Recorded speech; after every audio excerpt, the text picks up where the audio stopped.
Roberto Carlos. This is Clarence Seedorf. Options to his right and left. Oh, he's gone for goal! Fabulous strike from Clarence Seedorf. Ferociously struck and completely deceiving the goalkeeper, who could hardly have been expecting a shot from that sort of distance. Duel de milieu de terrain pour ce nouvel épisode des Libéraux. Avec la puissance, la technique et le charisme, Edgar Davids et Clarence Seedorf partagent bien plus que la nationalité et les origines. C'est ce que nous allons devoir maintenant et tous ensemble avec pour objectif déterminer lequel des deux était le meilleur. Les Libéraux. Le podcast qui revient sur le football de notre enfance. Et c'est avec Samuel. Bonjour à tous. Gilles Christ. Salut à tous. Et Nams. Salut à tous. Que nous allons faire ce duel. Un duel de milieu de terrain charismatique, représentant d'un certain football, un football de notre enfance. On a affaire à des joueurs qui sont les préférés de certains d'entre nous. Et ce qui est intéressant aussi dans cette comparaison que nous allons faire, c'est qu'elle contient énormément de similitudes, et notamment une similitude liée à l'enfance. Alors, on a deux parcours d'enfance similaires. Davids, l'aîné, est né le 13 mars 1973, Seedorf le 1er avril 1976. Ils ont tous les deux vu le jour en Amérique du Sud, à Paramaribo, la capitale du Suriname, ancienne colonie néerlandaise. Vers l'âge d'1 et 2 ans, respectivement, ils accompagnent leurs parents aux Pays-Bas pour vivre dans les quartiers difficiles d'Amsterdam. Ils y touchent leur premier ballon et sont recrutés par l'Ajax à 12 ans en 1985 pour Davids et 10 ans en 1986 pour Seedorf. Gilles Christ, cette similitude dans la naissance, dans le parcours d'enfant, va les accompagner tout au long de leur carrière. Oui, c'est parce qu'on va dire que c'est on va dire dans l'imaginaire des gens, même si c'est vrai que ce sont des caractères et même des profils qui sont à peu près différents. Oui. Ils se rassemblent, voilà, justement sur cet aspect communautaire et sur aussi cette passion du ballon rond. Et c'est quelque chose qui est très important, notamment puisque c'est vrai que les Pays-Bas ont une culture entre guillemets coloniale quand même assez importante et comme nous, l'équipe de France, nous avons les Antilles, eux ils ont les Antilles néerlandaises et justement donc le Suriname qui pourvoit des talents pour justement donc les équipes de foot et notamment l'Ajax qui est dans une logique dans les années 80 de sortir des talents et de développer, comme on a pu le voir dans les derniers épisodes, des talents qui vont justement exprimer une certaine idée du foot et une philosophie de jeu bien particulière.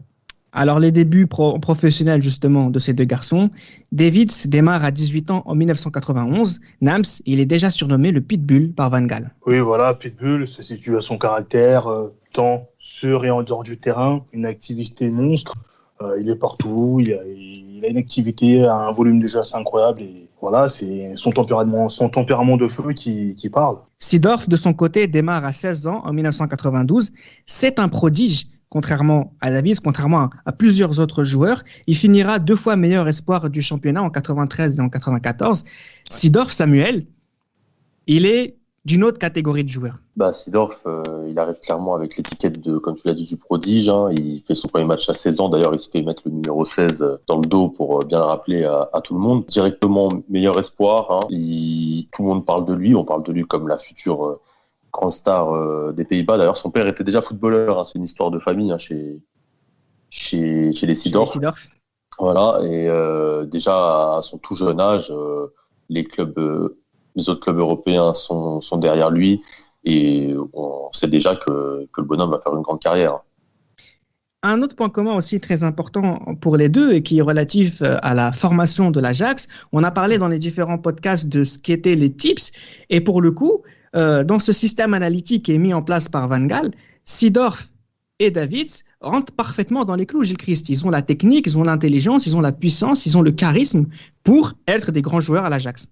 Et ils ont la polyvalence, et oui, parce que c'est quelque chose qui leur permet de pouvoir évoluer à plusieurs postes dans différents registres quand le demande le jeu et quand le commande, on va dire, Louis Van Gaal dans certaines périodes d'une rencontre. Et justement, donc cette technique, ce talent, quand tu vois par exemple pour Seedorf, qui est capable de jouer même libéraux quand même, donc c'est vrai que pour nous c'est une signification particulière, comme il peut jouer juste derrière les attaquants comme il peut jouer sur le côté. Voilà, on se dit que voilà, ces joueurs-là sont dotés d'une intelligence de jeu développée dans les écoles de l'Ajax, qui est vraiment qui est vraiment incroyable. Et pareil pour Davids, justement, avec cette activité qu'il va avoir, voilà, de pitbull, comme on l'a dit, au milieu de terrain. Et aussi, je voulais dire un tout petit truc aussi sur Davids, c'est que en regardant un petit peu certains documentaires, notamment un sur Romario, qui date de 1992, où il est aux Pays-Bas, il faut un foot en salle. Et avec Romario, et on voit à l'arrière-plan, on voit Edgar Davids qui est là et qui joue justement avec Romario et avec d'autres joueurs professionnels, alors qu'ils sont tout jeunes. Alors c'est dire vraiment la précocité de ces joueurs dont on est en train de parler, et c'est vraiment intéressant de les voir se développer avec l'Ajax. Une précocité qui ne posera pas un problème quand il s'agira d'être sur le toit de l'Europe, et notamment à la saison 94-95. Nams, avec Seedorf et Davids, on a le 6 et le 8 du système 3-4-3 de Van Gaal. Exactement, et ce sont des registres et des postes qui leur sied parfaitement. Le 6, Davids, numéro 6, mais il a une activité où il est capable de prendre le ballon, partir de loin. Et Seedorf, il est capable de dicter le tempo. De jouer rapidement, de jouer de manière... Et à cette époque-là, c'était un joueur assez, un joueur assez fin, assez véloce, assez rapide. Donc il était très très complet. Une saison 94-95, Samuel, qui va aller voir champion d'Europe en Ligue des Champions. C'est avant tout la victoire d'un groupe, un groupe de jeunes, mais on peut déjà considérer que Davids et Seedorf font partie des meilleurs joueurs du monde à leur poste. C'est la victoire d'une équipe qui s'est basée sur une formation, surtout sur une formation avec notamment aussi Patrick Kluivert, qu'il ne faut pas oublier dans cette génération de joueurs originaires du Suriname, et d'ailleurs qui est très proche de Clarence Seedorf. Cette victoire, c'est la victoire du football à l'hollandaise, mais ne pas oublier aussi ce côté, comme tu l'as dit tout à l'heure, sud-américain. Il y a ce côté technique, un peu folie qu'ont ces joueurs-là, et charismatique, qui fait que quand t'es petit, quand t'es jeune et quand t'aimes le foot, tu ne peux que aimer cet Ajax et que aimer ces joueurs hollandais. Donc après, oui, c'est aussi ça qui va leur ouvrir aussi l'Europe, qui va se battre après pour eux, notamment pour Seedorf, et c'est peut-être là que vont commencer les problèmes, aussi leur immense carrière. L'Italie les appelle. Alors, ils vont connaître leur première sélection, notamment sur cette saison 94-95, en avril 94 pour Edgar Davids, en décembre 94 pour Clarence Seedorf. Gilles Christ, on a affaire à ce moment-là précis à une période un peu trouble pour ces deux joueurs, où ils ont l'impression qu'être sud-américain, et plus précisément être noir, devient un problème. Ils n'ont pas le même salaire que leurs coéquipiers blancs. L'Europe les appelle. Il y a un moment donné où, je ne sais pas, il y a un malaise qui se crée, et un malaise qui va être problématique, notamment pour l'Euro qui va suivre. Oui, bien sûr, mais surtout que c'est vrai que je pense que c'était Damas qui l'avait rappelé dans l'épisode pour les Pays-Bas, que c'était Seedorf qui avait été très touché du fait d'avoir été sorti lors de la finale à Vienne contre le Milan. Du coup, que voilà, c'est quelque chose dont qu'il a eu au fond de lui, même s'il y a eu la victoire qui l'a un petit peu touché. Et quand tu vois aussi donc le comportement qu'il y a eu pour les Pays-Bas, notamment pour l'après Mondial 94, et donc c'est-à-dire l'Euro 96 en Angleterre, il y a eu beaucoup de polémiques. C'est vrai que Patrick Kluivert s'était beaucoup plaint du fait de ne pas avoir joué au profit de Jordi Cruyff. Donc il y a toujours ces sentiments entre discrimination tactique et on va dire au-delà, donc au niveau racial. Et disons que c'est vrai que c'est un conflit ouvert qui se met en place avec Guus Hiddink, qui est l'entraîneur des Pays-Bas à cette époque-là, et qui est rendu public à ce moment-là, et ce qui fait que les Pays-Bas ratent complètement leur Euro 96, et ces joueurs-là également, que ce soit Davids et aussi Seedorf, qui rate son penalty contre les Français. D'ailleurs, pour souligner ce que tu dis, Gilles, il y a aussi le côté aussi des Hollandais qui reprochent un peu à Davids et Seedorf limite le fait de venir du Suriname, en leur disant vous nous devez votre carrière et vous devez être redevable envers nous. y a encore ce côté vachement colonialiste, je trouve, dans cette équipe des Pays-Bas, où notamment De Boer, je crois, qui fait cette réflexion-là, qui dit Oui, disons que j'ai l'impression que c'est un dérapage, on va dire, assez condescendant vis-à-vis de ses coéquipiers-là, donc de l'Ajax, et qui dénote des tensions qu'il y a aussi, donc puisqu'on est dans une période où l'arrêt Bosman est en train de se mettre en place, et qu'il y a cette liberté-là qui va permettre à ces joueurs qui peut-être voyant les Pays-Bas et l'Ajax trop petits pour eux, s'étendre justement en Europe pour pouvoir avoir la reconnaissance qu'ils méritent, comme pouvaient l'avoir d'autres joueurs, on va dire étrangers, qui sont allés notamment en Serie A. Alors, c'est intéressant parce que, notamment que tu parles de la Serie A. Alors, je précise, une petite précision pour être totalement complet dans ce podcast, c'est que la saison 95-96, Seedorf quitte l'Ajax pour la Sampdoria alors que Davids reste au club pour faire une deuxième finale de Ligue des Champions consécutive. Donc, quel regard tu as sur l'année, entre guillemets, en 2 minutes de Seedorf à la Sampdoria où il va jouer notamment avec Christian Karembeu? Disons que là, je ne peux qu'avoir de la tendresse pour Chiesa. J'allais dire pour cette équipe, parce qu'elle accueille Christian Karembeu, et voir Seedorf et Karembeu à cette époque-là, c'est particulier, même si c'est un peu surprenant le choix de Seedorf d'aller à la Samp à l'époque, puisque même si la Samp est quand même un club européen très respecté, surtout à cette époque-là, c'est une équipe qui, on va dire, plutôt et même beaucoup en perte de vitesse. C'est le ventre mou de la Serie A. Exactement, parce que on est loin de la finale de 92 en C1 et des différents parcours en Coupe d'Europe, et aussi de la tête de la Serie A à cette époque-là. Donc du coup, Seedorf qui va en Italie, et qui aurait pu se perdre. La langue, aussi la jeunesse, et voilà, donc aussi le caractère, qui peut en ressortir. Et pourtant, voilà quoi, c'est ça qui va lui permettre de passer un autre tremplin et de peut-être changer de ligue et voir ailleurs ce qui se passe, notamment du côté de l'Espagne. Alors justement, Samuel, quand Seedorf joue le ventre mou de la Serie A, Davids est en finale de la Ligue des Champions. Est-ce que tu penses qu'à ce moment-là, il y a déjà un écart qui se fait entre les deux? Un écart, pas forcément. Il faut rappeler aussi que Seedorf, il rejoint la Sampdoria. Il y a aussi Gullit qui le soutient dans ce choix-là. Et Gullit, c'est quelqu'un de respecté, notamment aux Pays-Bas et dans sa communauté. Donc, c'est une des raisons aussi pour laquelle il rejoint la Sampdoria. Mais David, ça fait le choix de rester 1 an de plus. Peut-être qu'il attendait aussi le bon moment pour partir et la bonne offre. Et surtout que l'Ajax n'aurait peut-être pas laissé partir les deux en même temps. Au final, ça lui a réussi à Davids, puisqu'il a eu cette finale de Ligue des Champions avec l'Ajax, et ça lui a ouvert les portes du Milan AC l'année d'après. Alors justement, Nams, Davids va s'en aller du côté du Milan AC. Une saison 96-97 extrêmement compliquée, notamment à cause d'une fracture de la jambe. C'est pour ça qu'il n'a pas forcément réussi. Fin d'année 97, il signe à la Juventus. Et là, on a un nouveau Davids. Et c'est le Davids qui est à l'origine de ton amour pour le football. Exactement. Mon amour pour le football, et aussi par la suite, mon amour aussi par la suite pour la Juve. Et c'était vraiment le joueur qui sautait aux yeux pour un milieu défensif. Voir ce style de jeu qu'il avait était vraiment...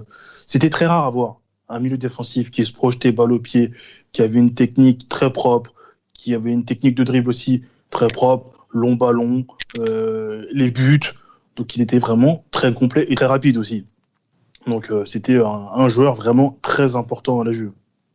Et qui va, en plus de ça, jouer une nouvelle finale de Ligue des Champions. Je veux pas qu'on en parle, c'est juste pour préciser qu'en si peu de temps... Pourquoi tu veux pas qu'on en parle? Non, j'ai dit, on va pas en parler pour l'instant. Attends, tu vas savoir pourquoi je veux pas en parler maintenant. Et justement, j'allais te lancer, parce que je voudrais aussi que l'on parle des années madrilènes de Seedorf. Ah, d'accord, effectivement, je comprends ton... mais c'est construit, les libéraux. C'est construit, effectivement. L'animation est intéressante. Effectivement, comme tous les schémas de jeu que nous produisons depuis maintenant plus d'une centaine d'épisodes. C'est vrai, parce que Seedorf dit clairement que le Real c'est plus fort que la Sampdoria. Heureusement, logique, j'ai envie de te dire. L'eau ça bouille, quoi. Oui, effectivement. Et le feu ça brûle. Et voilà, donc c'est vrai que le Real se cherche quand même parce que il y a plus de donc le Real ne gagne plus de titres de champion depuis n'a pas été champion. 96, il a laissé ça à l'Atlético de Madrid et Seedorf arrive et on va dire s'impose dès sa première saison comme un titulaire indiscutable au milieu de terrain. Et va être, on va dire, un atout de choix pour battre le Barça de Ronaldo.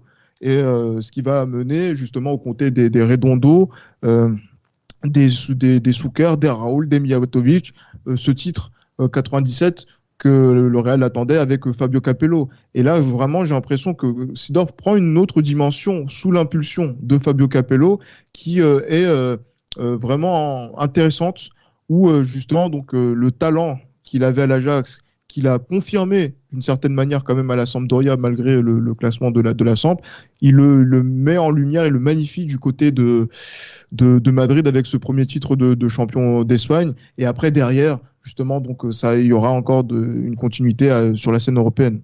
Alors justement, la saison 97-98 se conclut par une finale de Ligue des Champions qui oppose le Real Madrid à la Juventus. Dans chacune des deux équipes, il y a Edgar Davids et Clarence Seedorf. Nams, qui fait le meilleur match? Je dirais que c'est plutôt... C'est compliqué, hein? Oui, c'est vrai que c'est compliqué parce que Davids a quand même fait un match assez correct, voire bon. Mais si je trouvais Seedorf un peu plus intéressant quand même. Plus intéressant. Mais... ouais, c'est vrai que c'est très compliqué quand même. C'est très compliqué. Je dirais plus quand même Seedorf en étant objectif. Moi, je vais toujours du côté des gagnants. Et du côté des gagnants, c'est pas du côté de la Juve. Hein. Donc, Clarence Seedorf, très clairement, aux côtés de Christian Carambeu, aux côtés de Redondo, aux côtés de Raúl, aux côtés de Morientes et de Peja Mijatovic, buteur, ont montré que le Real avait une culture européenne qui était au-dessus de celle de la Juve. Oui, ils ont la chance de ne pas s'être vus en demi-finale. Alors, non, pour le rappeler. Bon, ce qui est intéressant aussi, c'est que cette saison 98, Samuel, se conclut par une Coupe du Monde. Une Coupe du Monde qui va être très intéressante du côté des Pays-Bas, mais une Coupe du Monde qui ne va pas être vécue de la même manière par Seedorf et par Davids. Quelle lecture tu fais des Néerlandais à cette Coupe du Monde? Les Néerlandais à cette Coupe du Monde, pour moi, c'était les grands favoris, hein, pour beaucoup de personnes. D'ailleurs, ça se joue à peu de choses contre la sélection. Davids a un rôle plus important, je trouve, que sur cette compétition. Il est titulaire, contrairement à Seedorf. Ah, tout à fait. Et ça se verra notamment en 2000 aussi. Et au final, l'histoire des Pays-Bas avec Clarence Seedorf en sélection aura toujours été compliquée, de son tir au but raté jusqu'à la fin avec Van Basten et son refus de participer à l'Euro 2008 aussi. Si je peux me permettre, justement sur cette Coupe du Monde 98, quand on voit les trois premiers matchs, ils ne sont jamais alignés ensemble. Seedorf joue le premier match, Davids ne joue pas, et Davids joue les deux derniers, mais Seedorf ne joue pas. Donc, c'est vrai que c'est assez. Pourtant, ils sont complémentaires et peuvent jouer ensemble, mais lors de cette phase de poule, en tout cas, c'était pas vraiment. Le coach, le sélectionneur de l'époque, n'avait pas décidé vraiment de les faire jouer ensemble, ce qui était quand même dommage. Comment tu l'expliques ça, Gilles Christ, quand on sait à quel point l'Ajax a été forte avec justement Davids et Seedorf? En même temps, quand vous voyez un entraîneur comme Gus Hiddink, qui peut-être ne comprend pas forcément tout de la méthode Ajax, il a ses principes de jeu, qu'est-ce qu'il veut mettre en place, donc comme style de jeu. Après, je sais pas, parce que je me pose la question, pourquoi il n'a pas voulu mettre en avant cette complémentarité qui aurait pu être un atout pour les Pays-Bas à cette époque-là. Notamment dans cette Coupe du Monde, qui, pardon de le dire, et je pense qu'on le dira jamais assez, et je pense que peut-être que ça fera polémique dans le prochain épisode que l'on va tourner. C'est un échec 98 pour les Pays-Bas. Je suis désolé de le dire comme ça, parce que demi-finale, tu termines 4e, donc c'est-à-dire que tu termines sur 2 défaites. Alors que tu avais tout, et je ne voyais tout pour pouvoir être champion du monde, notamment avec des milieux qui faisaient partie des meilleurs du monde ou qui faisaient partie des milieux les plus puissants d'Europe. Oui. Même si ça ne se joue à pas grand-chose, cette équipe des Pays-Bas a trop laissé passer des détails pour se dire que c'est dû à la malchance, simplement. Alors justement, ce qui est intéressant aussi, c'est qu'on va rentrer dans une période que j'ai appelée la période de doute entre 99 et 2002. Tout d'abord, du côté de la Juve et de Davids, on a affaire à une véritable crise de résultats, Nams. Oui, la saison n'est pas excellente. La Juve sort en Coupe UEFA contre le Celta Vigo. En championnat, la Lazio est championne avec ce match que l'on connaît tous, avec ce scénario à Pérouse, le ballon ne rebondit pas, cette perte de balle de Conte. La Juve n'est pas bonne et la Juve gère mal ce début des années 2000 et Davids lui quand même s'en sort. Davids c'est plutôt bon, mais niveau trophée, c'est vide et c'est assez rare à la Juve justement. Et du côté de Seedorf, on est à l'Inter maintenant, Samuel. Enfin, t'as l'homme de ta vie qui joue à l'Inter, mais ça se passe pas forcément si bien que ça. C'est l'homme de ma vie au départ, parce que moi, comme tout le monde, je regarde téléfoot, je vois son but mythique au Real Madrid du milieu de terrain, je vois ses matchs, je suis heureux, moi, je le vois arriver à l'Inter, mais malheureusement, ça s'est pas passé comme prévu. Déjà parce qu'il arrive à une période où l'Inter, ça va pas du tout. Il y a la blessure de Ronaldo, donc aussi, il est beaucoup moins constant que dans ses clubs précédents. Donc, le passage de Seedorf à l'Inter très, très mitigé. Pourtant, la saison 2002 est bonne. La saison 2002. Il marque un vrai but contre la Juve aussi avec le maillot de l'Inter. Et depuis, il joue à son poste. Il joue à un poste qu'il affectionnait, contrairement au Real. Ce qui a poussé son départ. Ce passage à l'Inter était mitigé malgré ce doublé contre la Juve. En 2002 à l'Inter, il est bon, mais je pense que cette défaite à la dernière journée, cette Oui, fait mal. Ouais. Titre perdu fait mal. Et au final, je pense que si on est champion cette année-là, il ne part pas au Milan. Mais au final, l'aventure n'était pas. Ronaldo non plus, peut-être aussi. Ouais, c'est vrai. Sinon, ça se joue beaucoup sur cette bévue. Hein. Et au final, il va chez le rival, et c'est là qu'on va voir le Seedorf que. Exactement. Alors, juste avant de parler de ce Seedorf-là, Gilles Christ, dans cette période 99-2002, la seule éclaircie, c'est leur euro. C'est leur euro 2000. Enfin, on parle d'éclaircie. Je sais pas si j'ai envie de dire échec, mais c'est pour moi.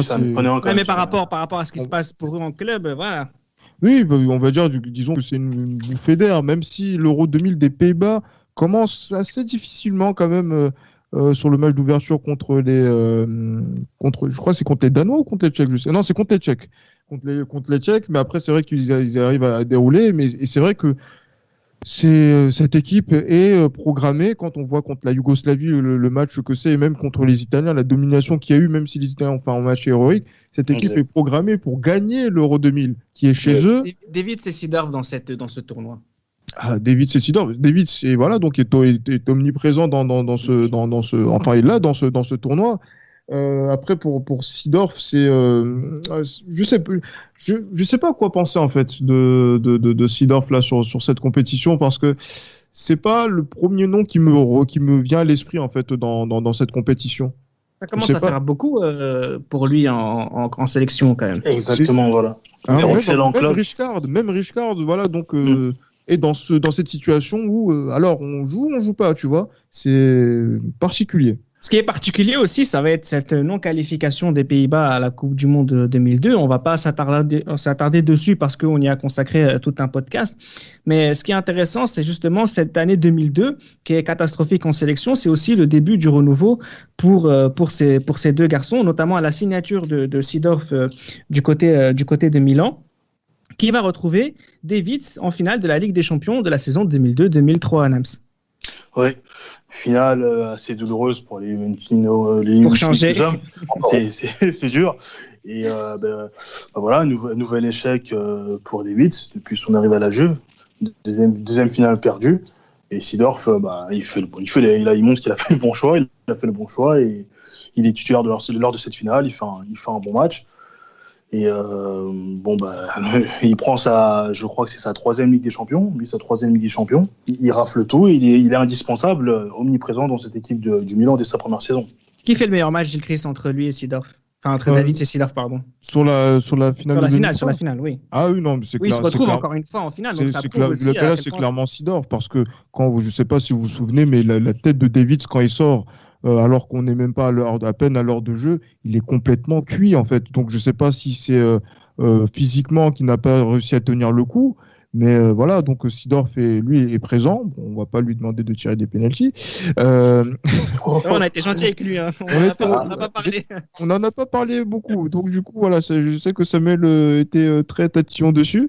Mais voilà, mais c'est vrai que là, même si le match est un match au bout de l'ennui, celui qui tient le mieux, c'est Seedorf. Parce que Davids n'a plus les moyens de l'époque pour pouvoir tenir comme il le faisait, on va dire, quelques années auparavant, notamment quand il était du côté de la Juve, on va dire, dans ses meilleures années. C'est vrai que lui, les pénaltys, c'est catastrophique, mais on peut dire aussi que Davids le rate aussi en finale avec la Juve.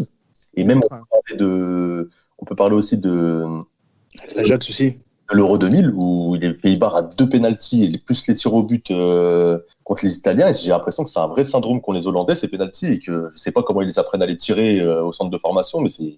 Ils apprennent à gagner avant les 90 minutes. Ce qui est intéressant aussi sur cette période, va être la saison 2003-2004, où là, encore une fois, les deux sont au top. Alors, Chris, tu parlais d'un coup de fatigue de Davids au FC Barcelone, il te contredit.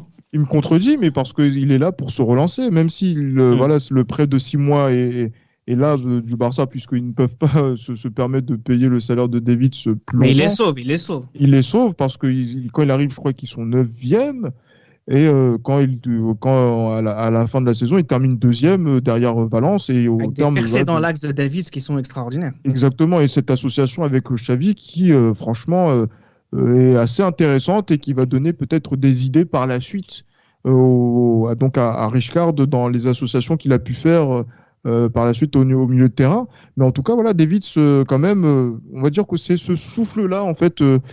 comme on va dire quand tu agonises, ben voilà, tu essaies quand même d'avoir ce souffle de vie qui te permet de pouvoir, on va dire, t'en sortir un peu avant de de repartir dans d'autres travers en allant dans un club qui n'était pas forcément approprié pour continuer à être performant.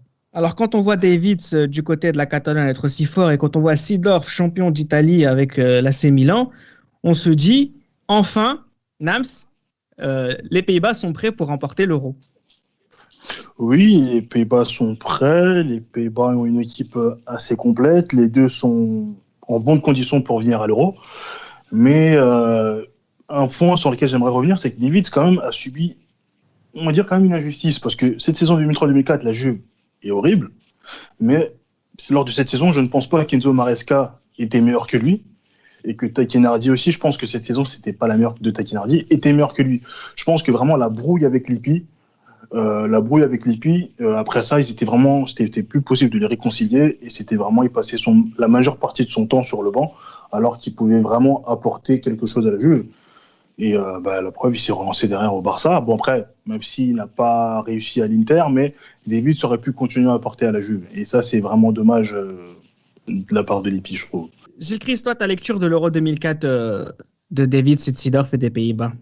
Mais après, non, c'était une déception constante.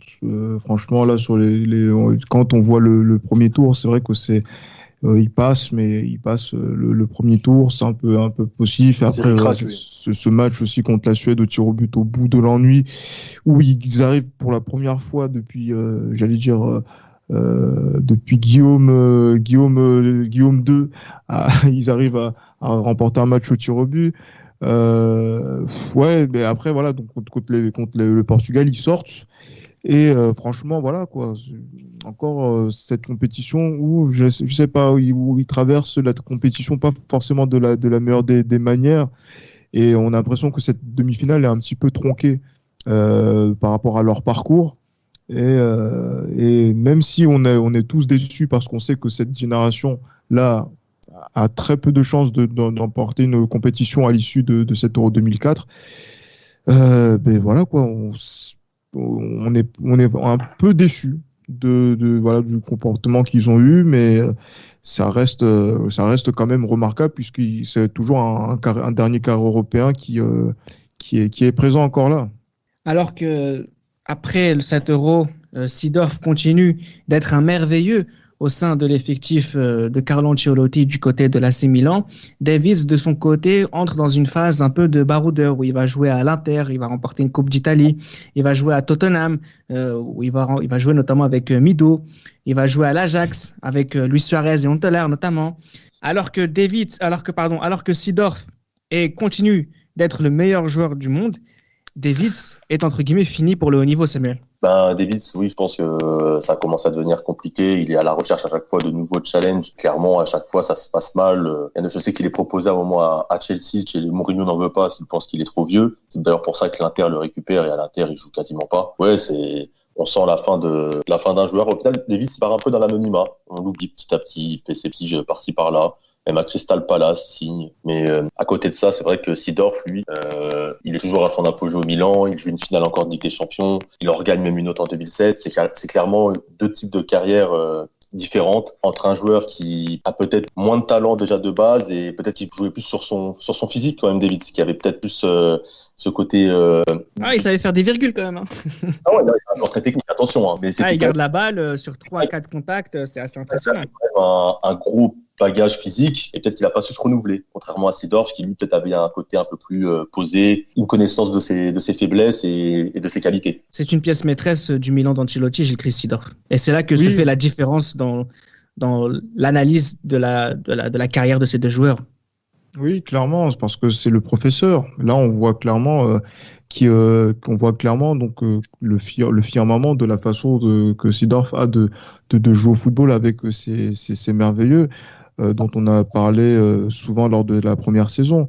Et c'est vraiment là où Seedorf arrive à gérer le tempo, à faire accélérer le jeu du Milan quand il a envie d'accélérer, à le ralentir et être aussi en harmonie avec des joueurs avec lesquels il peut y avoir différentes compensations, que ce soit Kaka, que ce soit Pirlo, que ce soit Gattuso, que ce soit Shevchenko par la suite et tout, etc.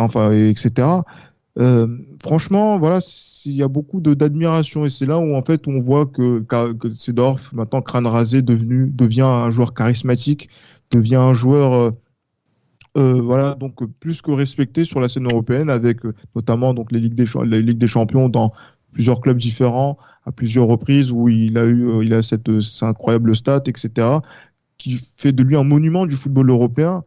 Avec le temps, avec les années, et en plus on a l'impression que même plus on avance dans le temps, plus il se bonifie avec l'âge, même s'il n'y a plus forcément donc cette vitesse et cette puissance qui faisait sa caractéristique dans ses jeunes années.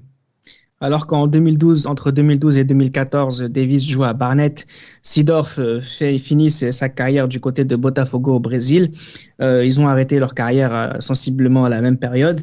Finalement, que retenir de ces deux joueurs, que Davids a été meilleur en 90 et que Seedorf meilleur dans les années 2000? Je vous donne la parole l'un après l'autre pour me dire lequel des deux est votre préféré et le meilleur. Gilles Christ? Étant donné que j'aurais pu dire Davids parce que étant donné qu'il est gaucher, mais après voilà, il y a quelqu'un qui a joué, qui a gagné avec le Real Madrid et dans une période où même être étranger au Real Madrid c'était très compliqué et il fallait justement faire ses preuves pour pouvoir faire partie du 11. Et ça a été le cas de Seedorf, comme ça a été le cas de Karembeu, pour lequel j'ai une grande admiration. Donc pour moi, c'est Seedorf parce qu'en plus, il y a eu la continuité où, quand il a failli s'enterrer à l'Inter, il a réussi à renaître de ses cendres au Milan. Et même si voilà, Davids c'est un joueur incroyable et qu'il a été une icône, notamment pour les jeux vidéo, par rapport à sa technique, par rapport à Nike, etc. Sur le terrain, on est plus proche de Seedorf parce que voilà, il donne une émotion footballistique qui est quand même intéressante et en plus qui gagne des titres, quoi. Samuel, je te pose pas la question. Moi, Seedorf. Je vais te choquer, étonnamment petit, j'ai préféré Davids petit. Non mais ouais, ça m'étonne pas. Davids, c'était le joueur avec les lunettes. Bien sûr. En 2003, c'était la cage. C'était ces choses-là. Donc petit, j'ai préféré Davids, mais en grandissant, mon cœur s'est tourné vers Seedorf parce que évidemment le charisme, comme disait Gilles, le crâne rasé, la musculature, le côté un peu, quand je suis sur mes appuis, tu me touches pas, la frappe de balle. Puis moi, j'ai même ce match, je me rappelle, un match bateau, un match de poule contre l'OM qui passait sur TF1, où le gars, il avait plus de 30 et quelques années, et t'avais l'impression qu'il courait plus vite que les joueurs de l'OM qui avaient 10 ans de moins que lui, quoi. C'est cette hygiène de vie, le charisme. Franchement, c'est le charisme accompagné d'un super footballeur, et du coup, avec l'âge, moi, c'est clairement Seedorf. Moi, à jamais, David restera un de mes joueurs préférés. Et je pense que c'est pour les mêmes raisons que Nams, avec lesquelles il va terminer le podcast. Oui, moi, c'est David. David, il m'a fait rêver. Il m'a fait aussi supporter les Pays-Bas. 98 et 2000, j'étais pour les Pays-Bas, donc j'étais très déçu. Moi, j'étais très déçu. Il m'a fait rêver les spots publicitaires Nike, la cage, The Mission, quand il récupère le ballon avec Van Gaal. Sa technique, ses lunettes aussi, son style, comme l'a dit Samuel, FIFA 2003 aussi.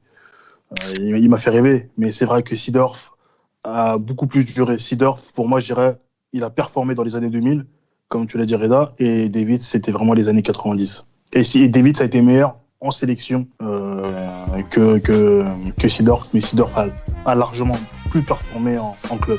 C'était Les Libéraux, un podcast produit par Sport Content.